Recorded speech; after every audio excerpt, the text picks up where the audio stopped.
Hi చిన్నాళ్ళు, రండి కూర్చోండి. ఈరోజు ఇంకో మంచి కథ చెప్తాను మీకు. అయితే ఒక ఊళ్ళో ఒక కుటుంబం. ఆ కుటుంబంలో తల్లి మాత్రమే ఉంటుంది, తండ్రి ఉండడు. ఇద్దరు కొడుకులు ఉంటారు. ఇద్దరు కొడుకులకు వాళ్ళ ఆస్తిపాస్తులు పెద్దగా ఏమీ ఉండవు, బీదవాళ్ళే. వాళ్ళకు ఒక మామిడి చెట్టు, కప్పుకోవడానికి ఒక బొంత, ఆ తర్వాత ఒక ఆవు ఉంటుంది. అయితే అన్నదమ్ములు పెళ్ళిళ్ళు అయ్యావి, ఎవరి కాపురాల్లో వాళ్ళు ఉంటున్నారు. అయితే ఇక మనము ఆ ఉన్న వస్తువులు ఇద్దరు పంచుకోవాలంటే దాంట్లో చిన్నవాడు కొంచెం అమాయకుడు, పెద్దవాడు కొంచెం హుషారైనవాడు. వాడు ఏం చేస్తాడంటే తమ్ముడు చెప్తాడు అన్నట్టు, చలికాలంలో బొంతను నేను కప్పుకుంటాను, ఎండాకాలంలో నీకు ఇస్తాను. ఆవును వెనుక భాగం నాకు, ముందర భాగం నీకు అని చెప్తాడు తమ్ముడికి. సరే అంటాడు తమ్ముడు. ఆ తర్వాత మామిడి చెట్టు పై భాగం నాకు, కింది భాగం నీకు అంటాడు తమ్ముడిని అన్నయ్య. సరే అంటాడు తమ్ముడు. పాపం అమాయకుడు, వానికి తెలియదు కనుక అలాగే అన్నమాటపై ఒప్పుకుంటాడు. ఒప్పుకున్న తర్వాత ఇక అలాగే కంటిన్యూ చేసుకుంటూ, ఆవుకు వెనుక భాగం నాకు అని పెద్దవాడు అన్నాడు కదా, వెనుక భాగము పాలిస్తుంది. ముందర భాగం తమ్ముడికి కనుక తమ్ముడు ఏం చేయాలి, దానికి రోజు గడ్డి, మేత, నీళ్లు, కుడితి అవన్నీ పెడుతూ దాన్ని చూసుకోవాలి తమ్ముడు. పాలు మాత్రము అన్నయ్య పితుక్కుంటాడు. మామిడి చెట్టు కింది భాగం నీకు, మీది భాగం నాకు అన్నాడు కదా అన్నయ్య. అన్నప్పుడు వాడు సరే అని ఒప్పుకున్నందుకు వాడు రోజు చెట్టుకు మంచిగా పాలు చేయడము, నీళ్లు పోయడము అవన్నీ పనులు తమ్ముడు చేస్తుంటాడు.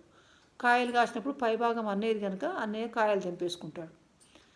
ఆ తర్వాత బొంత ఇంకా చలికాలంలో నేను కప్పుకుంటాను, ఎండాకాలంలో నీకు ఇస్తాను అంటాడు. చలికాలంలో చలి విధంగా బొంత కప్పుకోవడం అవసరం. ఎండాకాలంలో వేడిగా ఉంటుంది, ఉక్కపోస్తుంది కనుక వానికి బొంత అవసరమే లేదు. సరే అని ఒప్పుకుంటారు. ఒప్పుకున్న తర్వాత అలాగే నడుస్తుంది కొన్ని సంవత్సరాల పాటు. పాపం అతని చిన్నవాడి భార్య ఇలా చూసి కొన్ని రోజులకు అది కూడా ఆలోచన చేసి హుషారవుతుంది.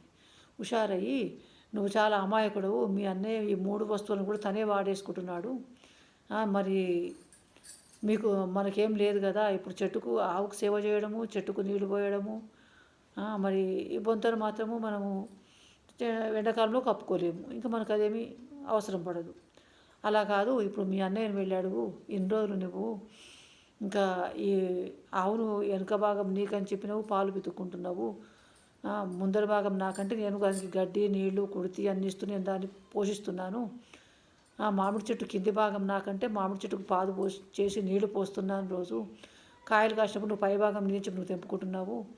బొంత కూడా చలికాలం నువ్వు కప్పుకుంటున్నావు, ఎండాకాలం నాకు ఇస్తున్నావు, అది సరైనది కాదు.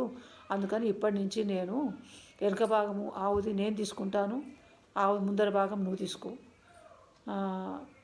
ఇంకా బొంత చలికాలంలో నేను కప్పుకుంటాను, ఎండాకాలంలో నువ్వు తీసుకో. ఇంకోటి మామిడి చెట్టు కూడా కింది భాగం నువ్వు తీసుకో, ఇప్పుడు పై భాగం నేను తీసుకుంటాను అంటాడు తమ్ముడు.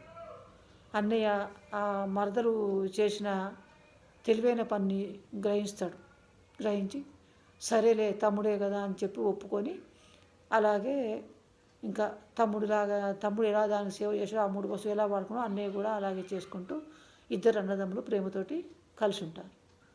ఈ కథలో నీతి ఏమిటంటే, అందరూ సమానంగా ఉంటే పర్వాలేదు, ఒకరు అట్లా ఒకరు ఇట్లా ఉండడం పద్ధతి కాదు కనుక ఈ కథలో అన్నదమ్ములు మంచిగా ఉండాలనేది కథ నీతి. సరేనా? బాయ్.